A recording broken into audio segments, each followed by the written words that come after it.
სიმახინჯე არ ეკადრება ჩვენს ლამაზ დედაქალაქს. კობახიძე აცხადებს, რომ რიყის დოქებს დაშლიან. ვრცალად გიყვებით რამდენიმე წუთში. ირაკლი კობახიძე ირიბად ადასტურებს, რომ თბილისის მერობის კანდიდატი ისევ კახა კალაძე იქნება. მისი თქმით, კალაძეს შემდეგი 4 წლისთვის ძალიან ამბიციური და დახვეწილი გეგმები აქვს.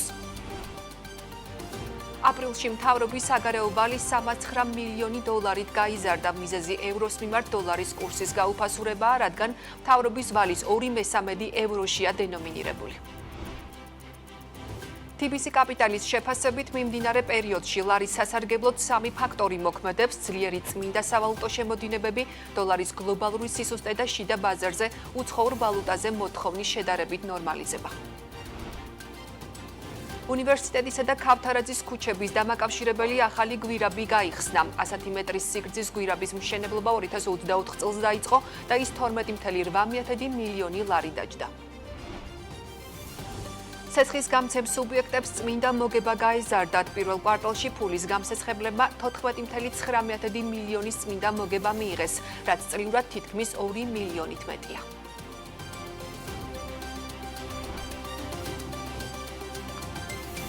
მოგესალმებით, ეთერშია BMG საინფორმაციო სამსახური ბიზნესსა და ეკონომიკაზე BMG-ს გუნდის წევრებთან ერთად მე ჟურნალისტი ელენე გოგბერაშვილი გიყვებით. არავის აქვს უფლება გარედან ჩაერიოს ჩვენს შიდა პოლიტიკურ ცხოვრებაში, მით უმეტეს გარედან დაგეგმოს საქართველოში რევოლუციები. ირაკლი კობახიძე ამბობს, რომ გამჭვირვალობის შესახებ კანონი უნდა ამოქმედდეს. ხედავდით, როგორი იყო ჩართული ამ წლების განმავლობაში USAID, NEDI და ამერიკის საელჩო რევოლუციური სცენარის დაგეგმვასა და განხორციელებაში, რაც ჩვენი ქვეყნისთვის საბედნიეროდ ჩავარდა. ამ აღიარების პირობებში ცხადი გახდა, რამდენად მნიშვნელოვანია გამჭვირვალობის შესახებ კანონმდებლობის მოქმედება, აცხადებს ოცნების პრემიერ-მინისტრი და ამბობს, რომ გამჭვირვალობის კანონი იქნება ერთ-ერთი მთავარი გარანტი იმის, რომ მტკიცედ იქნება დაცული საქართველოს სუვერენიტეტი და ქვეყნის დამოუკიდებლობა. კობახიძე ფარასთან დაკავშირებით პირობას დებს, რომ საქართველოში აღნიშნული კანონი იმოქმედებს ადამიანის უფლებების სტანდარტების შესაბამისად. ამის პირობა შემიძლია ყველას მივცე, თქვა კობახიძე. ეს სიმახინჯე არ ეკადრება ჩვენს ლამაზ დედაქალაქს. კობახიძე ადასტურებს, რომ რიყის დოქებს დაშლიან. ოცნების მთავრობის პრემიერ-მინისტრი აცხადებს, რომ მახინჯი რიყის დოქების ადგილას კონკრეტული პროექტი განხორციელდება, რომელიც ძველი თბილისის იერსახესთან თანხვედრაში იქნება. კობახიძის შემდეგ რიყის დოქების დემონტაჟს კახა კალაძეს ადასტურებს. კახა კალაძემ რიყის დოქების დემონტაჟის აუცილებლობაზე მედიასთან ისაუბრა და თქვა, რომ შენობა ქალაქის ურბანულ განვითარებაში არ ჯდება და ნაგვის ბუდია. საქართველოს მთავრობის მიერ 6 მაისის განკარგულებიდან ცნობილი გახდა, რომ შეიძლება რიყის დოქების დემონტაჟი მოხდეს და იქ სასტუმრო გაიხსნას. რიყის დოქები 2022 წელს ბიზნესმენ დავით ხიდაშელთან დაკავშირებულმა კომპანიამ 10 მილიონ ლარად შეიძინა, რომელიც წელს კომპანია რიყე დომზე გაიყიდა. მე არქიტექტორი არა ვარ, მაგრამ მე მგონია, რომ ეს სიმახინჯე არ ეკადრება ჩვენს ლამაზ დედაქალაქს, ეს ერთი. და მეორე, რა თქმა უნდა, ჩვენ ყურადღებას მივაქცევთ იმას, რომ პროექტი, რომელიც განხორციელდება, იმ ადგილზე იყოს ჰარმონიულად შერწყმული ძველი თბილისის გარემოსთან. ეს არის ძალიან მნიშვნელოვანი, არავითარ შემთხვევაში. აქ საუბარია კონკრეტულ პროექტზე, რომელიც უნდა განხორციელდეს მახინჯე დოქების ადგილზე. არანაირად არ ჯდება ქალაქის ურბანულ განვითარებაში, არის უფუნქციო, არის ყველანაირად მოუწესრიგებელი, არის ნაგვის ბუდე და შესაბამისად საჭიროა კარგი პროექტის განხორციელება, რომელიც ურბანულადაც ლამაზად ჩაჯდება აღნიშნულ არეალში და იქნება ფუნქციონალური. ნახოთ, მაგას გავივლით და ვნახავთ. ბატონო, შეიძლება სასტუმროც, თუმცა გავივლით მაგას ურბანულად. ჩვენ ხوار ვამბობთ, რომ ახალი ტერიტორია უნდა გამოიყოს და იქ უნდა აშენდეს ახალი შენობა. აღნიშნული სიმახინჯის დემონტაჟი უნდა განხორციელდეს და მის ადგილზე, სადაც იდგა შენობა ნაგებობა, იგივე მოცულობის ახალი პროექტი დაკეთდეს. საქართველოში ევროპელი ტურისტების სეგმენტი აზიურმა ბაზარმა ჩაანაცვლა. ტურიზმის ინდუსტრიას ახალ რეალობაში უწევს მუშაობა, რომლისთვისაც ბოლომდე ბაზარი, როგორც აღმოჩნდა, მზად არ არის. სექტორის წარმომადგენლები ამბობენ, რომ აზიელი ტურისტები ევროპელებისგან განსხვავებით მოგზაურობას მცირე დროში გეგმავენ და სპეციფიკური მოთხოვნები აქვთ, რომლის დაკმაყოფილებაც ბაზარზე სერვისების ნაკლებობის გამო ხშირად ჭირს. ანკო ჯოხაძე ისაუბრა ტურიზმის ინდუსტრიის წარმომადგენლებს შეცვლილ რეალობაზე და შეფასებებს პირდაპირ ეთერში გაგვიზიარებს. ანუკა გისმით. ელენე, ქართულმა ტურისტულმა ბიზნესმა აზიურ ბაზრებზე გადაწყობა დაიწყო. კომპანიების წარმომადგენლები ამბობენ, რომ ევროკავშირიდან ტურისტების ნაკადების კლების პარალელურად მოთხოვნა სწორედ აზიური ბაზრებიდან, ჩინეთიდან და ინდოეთიდან ფიქსირდება. ჩინეთიდან ვიზიტების ზრდა უვიზო რეჟიმის ამოქმედებამ და პირდაპირმა ავიამიმოსვლამ წაახალისა. შესულ რეალობაზე გადაწყობა საქართველოს სტუმარ მასპინძლობის ინდუსტრიისთვის არც თუ ისე მარტივი აღმოჩნდა. აზიელი ვიზიტორები მნიშვნელოვნად განსხვავდებიან ევროპელებისგან. ისინი ბევრად უფრო მცირე დროში გეგმავენ მოგზაურობას და ნაკლებად ინტერესდებიან ადგილობრივი სამზარეულოთი, რაც კერძო სექტორს გამოწვევების წინაშე აყენებს. თუ ადრე ძირითადად იყო ევროპელი სტუმარი და ჩვენი ჩრდილოელი მეზობელი, წელს არის ძალიან ამ ყველაფერს დაემატა, მოაკლდა ევროპელი სტუმარი და დაემატა ბევრი აზიელი სტუმარი. არ აქვს ინფორმაცია ქვეყანაზე.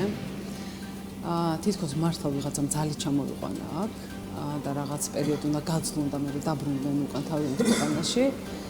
არ არის მხარჯოლუნარიანი. ინდური ბაზრიდან როცა ჩამოდიან ჯგუფები, მათ ჭირდებათ აუცილებლად ინდური კვება. ანუ ეს არის ყველაზე ისეთი აუცილებელი პირობა. მაღალი დონის რესტორნები, განსაკუთრებით ინდური, ჩვენ არ გვაქვს ბაზარზე, გვაქვს შედარებით უფრო დაბალი ხარისხის. რესტორნებიც მე უკვე თუ არ აყავს ხარისხიანი ტურისტი, აღარ ცდილობს რომ ზედმეტად დაიხარჯოს, ზედმეტად კარგი სერვისისთვის ტრეინინგები ატაროს, კიდე ფინანსები დახარჯოს, ეს უკვე ჯაჭვური რეაქცია ამ ყველაფრის.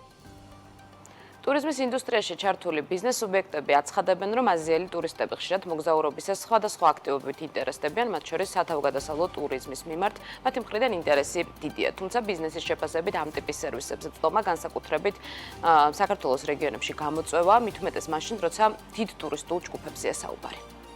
აქტივობები არის ხოლმე, რასაც ისინი ითხოვენ, მაგალითად კვადროციკლებით გასეირნება უნდათ ან ტური უნდათ. აი, ამ შემთხვევაშიც რაოდენობებზე პრობლემა გვაქვს. აი, თუნდაც ტურისტულ ადგილებში იმდენად პატარა რაოდენობის და ცოტა რაოდენობის თუნდაც კვადროციკლი ყავს, რომ შეუძლებელია, რომ ეს აქტივობა ჯგუფს შევთავაზოთ ხოლმე. მასიური ტურიზმისთვის ასევე დამახასიათებელია სათავგადასავლო ერთდღიანი შეთავაზებები, როგორც არის ზიპლაინები, მაგალითად, როგორც არის საბაგირო, როგორც არის პარაგლაიდინგი, როგორც არის ჯომარდობა, მაგალითად, ან კაიაკინგი, ხო? ანუ ამ მიმართულებით გვაქვს ჩვენ ის ხარისხი, სადაც უსაფრთხოება დაცულია, სადაც საჭიროების შემთხვევაში მაშველი გაჩნდება ყავს ის ვერტფრენები, რომლებიც საჭიროა, ხო? აი, ამაზე უნდა ვიფიქროთ რეალურად, ხო? ანუ ეს არის გადაწყობა, მეტი ხო არაფერი. ტურისტული ინდუსტრიის წარმომადგენლები გვიხსნიან, რომ როცა ქვეყნის მარკეტინგში კონკრეტულ ბაზრებზე თანხები იხარჯება, ადგილობრივი ტურისტული ბიზნესის მომზადებაც უნდა მოხდეს. ქვეყანაში ბიზნესმა, რომელიც ტურისტებს მასპინძლობს, უნდა იცოდეს ვიზიტორის სპეციფიკა, მოთხოვნები, რაზეც ტურიზმის ეროვნული ადმინისტრაციის მხრიდან ბიზნესთან საუბარი ნაკლებად ხდება. კერძო სექტორის შეფასებით მარკეტინგი კარგია, მაგრამ ამ გზით მოზიდულ ტურისტებს თუ შესაბამისი სერვისი არ დახვდებათ, რეკლამა და პიარი აზრს კარგავს. კი ბატონო, რომ მოიზიდონ ტურისტები. ადგილზე მზად არიან სერვისის მიმწოდებლები, რომ გაუწიონ მომსახურებამ აქ სეგმენტს. იციან საერთოდ ვიზიტორის პროფილზე გვაქვს საუბარი, საერთოდ ვინ არიან, რა სჭამენ, როგორ იკვება, რაში ხარჯავენ ფულს, როგორი ტიპის მომსახურება არის მნიშვნელოვანი. იმდენი ნიუანსი არის, რაც ეხლა უკვე უნდა დავიწყოთ იმაზე ფიქრი, რომ თუ ეს არის სეგმენტი, თუნდაც დიდი წილი არის ჩვენი ტურისტების, ანუ ეს ნაწილი უნდა გავითვალისწინოთ და ამ მიმართულებით უნდა დავიწყოთ მუშაობა, ხო? მე არ ვიცი, ანუ კი ბატონო, ჩამოვლენ და რამე. პირდაპირ ფრენები და სეგმენტურად სწორი გათვლა, მე ამისი ახსნა ქვეყანაში, რომ წელს ველოდებით ამხელა ნაკადებს, წელს ველოდებით ამ ქვეყნებიდან ნაკადებს, რომ ეს ბიზნესით რაღაცნაირად მოემზადოს იმისთვის, რომ ახალი სეგმენტები მიიღოს, ახალი პროდუქტები დაახვედროს და თან რაღაცა პატარა კვლევაც გავაკეთოთ, დაუშვათ ამ სეგმენტს რა ინტერესი შეიძლება ქონდეს ამ ქვეყანაში. ტურიზმის ეროვნული ადმინისტრაციის მონაცემებით 2025 წლის პირველ კვარტალში ჩინეთიდან ვიზიტები 40%-ით, ინდოეთიდან კი 28%-ით გაიზარდა, რაც ყველაზე მაღალი ტემპი იყო ძირითად ბაზრებს შორის ისრაელის შემდეგ. აზიის ორი ქვეყანა, რომელთანაც პირდაპირ ავიამიოსვლა გააქტიურდა, ტურიზმის სტატისტიკაში ტოპ 15 ქვეყანაში ხვდება.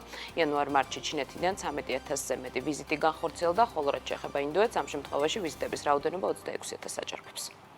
მადლობა. ტურიზმის სექტორში არსებულ რეალობაზე ანუკა ჯოხაძე საუბრობდა. ასეთი იყო ამბები ამ დროისთვის განახლებული ინფორმაციით 15 საათზე და 30 წუთზე ბრუნდებით BMG TV-ზე დროებით.